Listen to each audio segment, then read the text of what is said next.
आज के इस वीडियो लेक्चर में आप सबका स्वागत है, अभिवादन है।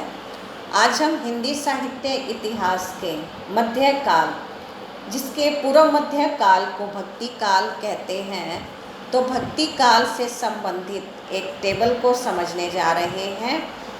क्योंकि कोई भी दीर्घ प्रश्न आ जाए तो उससे पहले अगर हम ये टेबल तालिका बना देते हैं तो एक अच्छी प्रस्तुति हो जाती है। इससे पहले हमने आपको एक वीडियो भेजी थी जिसमें हिंदी साहित्य के इतिहास के तीनों कालों की टेबल बनाई थी। आदिकाल, मध्यकाल और आधुनिक काल, विस्तार पूर्वक ये टेबल समझाई गई थी। तो अभी हम केवल मध्यकाल की टेबल को उठा रहे हैं। तो सबसे पहले ऊपर में लिखेंगे हम हिंदी साहित्य का इतिहास, फिर उसे 3 भागों में विभाजित किया गया है, आदिकाल, मध्यकाल और आधुनिक काल। फिर मध्यकाल, जिसे 2 भागों में विभक्त किया हुआ है, पूर्व मध्यकाल और उत्तर मध्यकाल।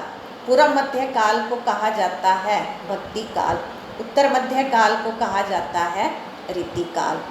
अब पूर्व मध्यकाल, जिसे भक्ति काल कहा जाता है, भक्ति काल में 2 धाराएं प्रवाहित हुई हैं, तो वो है निर्गुण काव्य धारा और सगुण काव्य धारा।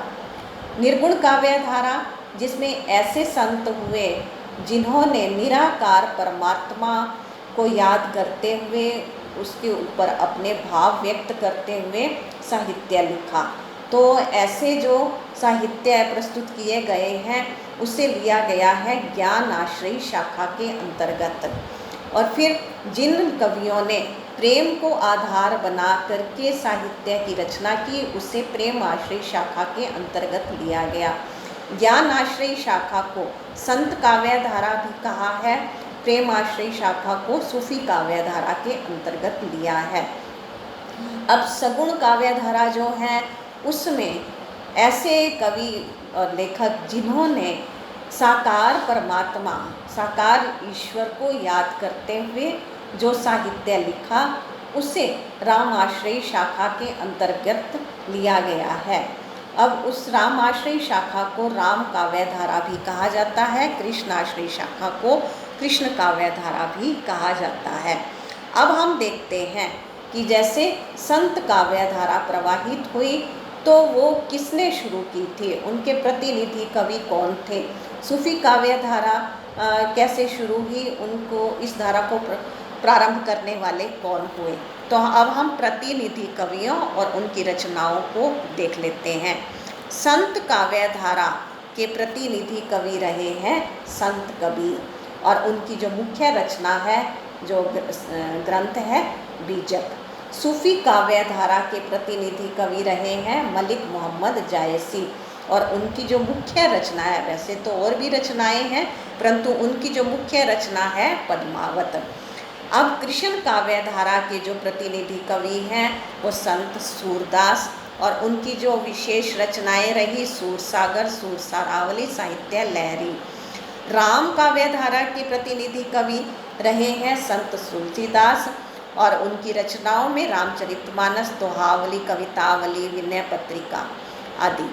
अब हम देखते हैं कि इनके साथ साथ और कवि भी थे, तो इनको अलग अलग देख लेते हैं। निर्गुण काव्य धारा के जो अन्य कवि थे वो संत कवि जो थे दादू दयाल, नामदेव, गुरु नानक, रैदास यानी रविदास, मलूकदास, सुंदरदास, ये सब संत थे। सूफी काव्य धारा के अंतर्गत ईश्वरदास, कुतुम्बन, उस्मान, नूर मोहम्मद, कासिम शाह, मंजन, मुल्ला दाऊद आदि।